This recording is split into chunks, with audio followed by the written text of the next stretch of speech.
Bom dia pessoal, tudo bem? Lembrando que eu fiz as correções lá com foto, tá? Corrija aí na apostila de vocês.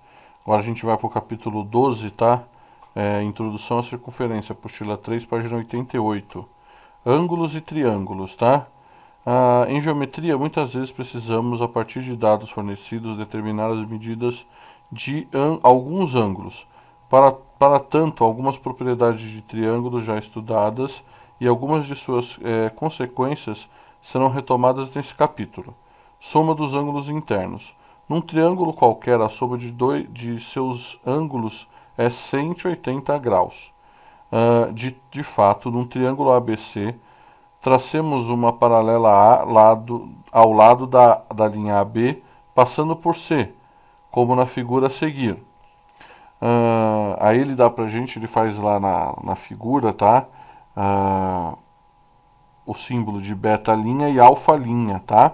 São os ângulos externos lá.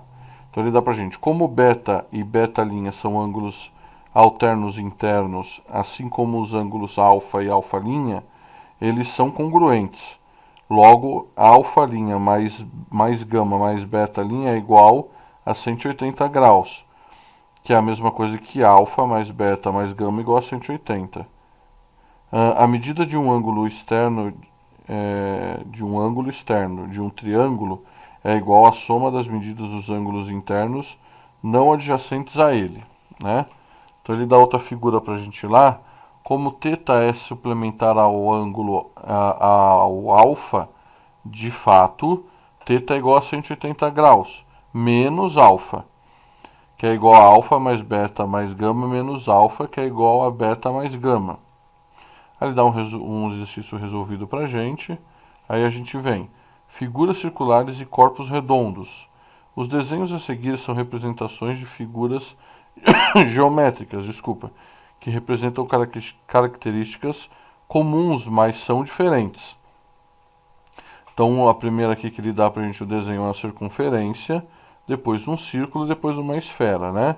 Então todas as figuras representadas são redondas, mas a da esquerda é somente uma linha fechada. A do meio representa uma parte de plano e da direita um sólido espacial. Essas figuras geométricas recebem os nomes respectivamente de circunferência, círculo e esfera. No caso do sólido, na verdade, o desenho pode ser interpretado de duas maneiras. Se estivermos pensando somente na parte de casca, então temos uma superfície esférica. Se estivermos pensando também na parte de dentro, então temos uma esfera. Por exemplo, ao pensar numa bola de boliche, estamos pensando na esfera. Ao pintar uma bola de boliche, estamos pensando numa superfície esférica. Circunferência. Neste capítulo, nosso principal objetivo é de estudar. Nesse capítulo, nosso principal objetivo de estudo será a circunferência, formalmente dado um ponto O, chamado de centro da circunferência, e uma medida positiva R, chamada de raio. Dizemos que a circunferência de centro O e raio R é o conjunto de pontos, ou lugar geométrico, P, do plano cujas distâncias até O são sempre iguais a R. Arcos de circunferência. Foram escolhidos dois pontos distintos, A e B, de circunferência, que fica assim dividida em duas partes. Aí ele desenha pra gente lá, né, uma circunferência, né, e escolhe dois pontos, A e B. Depois ele separa isso daí, né? Então fica o arco só de A e B. Então ele coloca lá, qualquer um desses dois espaços da circunferência recebe o nome de arco da circunferência. Às vezes dizemos simplesmente arco. Para identificar os arcos, usamos os pontos que representam duas extremidades. No caso, os pontos A e B. Mas isso não basta, porque se dissermos arco A e B simplesmente, não saberemos qual das duas figuras anteriores considerar. Por isso, adotamos a seguinte convenção. Ao dizer arco AB ou escrever arco AB, estamos considerando o conjunto de todos os pontos da circunferência que encontramos quando caminhamos sobre a circunferência de A até B, no sentido anti-horário. Segundo essa convenção, no desenho anterior, o arco AB é menor do que o arco BA, né? Então, por quê? Porque no sentido horário, nós estamos separando A e B. Tá vendo aqui o tamanho de A e B? E aí, só que a gente vai andar sempre no sentido anti-horário. A gente vai pegar do ponto B e vai até o ponto A, no sentido anti-horário. Por isso que ele é maior, tá? A próxima página que ele dá pra gente, página 90, arcos e medidas angulares. Duas circunferências são concêntricas quando têm o mesmo centro. No desenho seguinte, temos duas circunferências concêntricas e de centro comum partem duas semirretas, definindo o ângulo que contém em seu anterior os interiores dos dois arcos, um em cada circunferência. Note que as extremidades dos arcos pertencem ao lado do ângulo. Dizemos que os dois arcos têm a mesma medida angular. Nessa medida é igual à medida do ângulo que recebe o nome de ângulo central. Podemos escrever simbolicamente a medida do ângulo do ângulo AOB é igual a MA, arco de BA, igual a MA, arco de DC. Ângulos inscritos e arcos interceptados numa circunferência, relação importante. No desenho a seguir, o ângulo ABC interpreta o arco AC. Como o vértice do ângulo pertence à circunferência, dizemos que esse ângulo é inscrito à mesma. Já sabemos que a medida angular desse arco é a mesma que o ângulo central, o AOC. O triângulo BOC é isósceles, pois BO é igual a CO. Sendo alfa a medida do ângulo ABC, podemos concluir que a medida do ângulo OCB também é alfa, uma vez que o triângulo BCO é isósceles.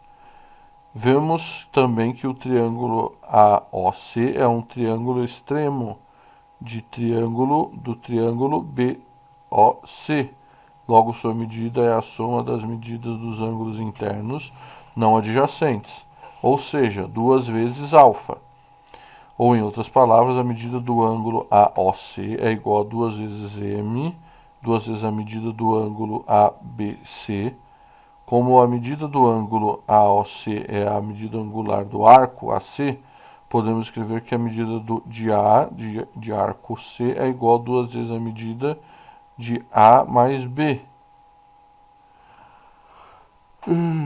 Como vemos nos exercícios de aula, esse fato vale mesmo quando um dos lados do ângulo inscrito não contém o centro da circunferência.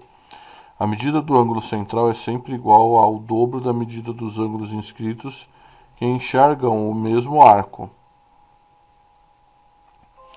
Exemplo: na figura a seguir, as medidas dos ângulos BQA e BRA são iguais a 30 graus. A medida de BPA é a medida do ângulo central BOA, que é 2 vezes 30, que é igual a 60. Caso particular de ângulos inscritos. Dizemos que uma reta ou semirreta de segmento de reta e uma circunferência são tangentes quando possuem apenas um ponto comum, denominado ponto de tangência.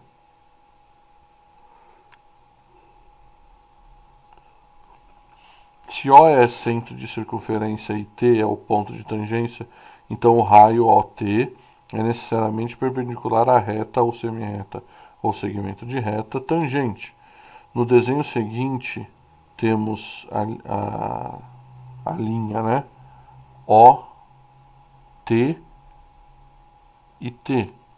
Vamos considerar agora a semirreta AB tangente a uma semirreta no ponto A.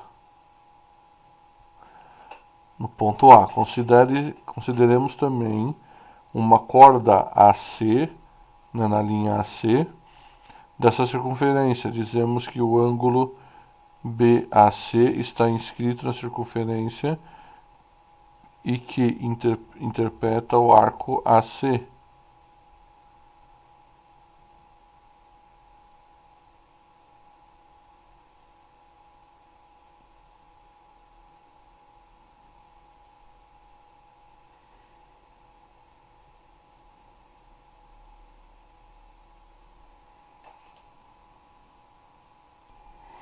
Dizemos que o ângulo BAC está inscrito na circunferência e que intercepta o arco CA. Sendo assim, também podemos aqui afirmar que 2 vezes a medida do ângulo BAC é igual a MA, arco AC. Você deve provar essa afirmação. Então vamos lá. Eu vou pausar o vídeo aqui, tá, pessoal, depois da explicação, para a gente fazer os exercícios, tá? Já volto.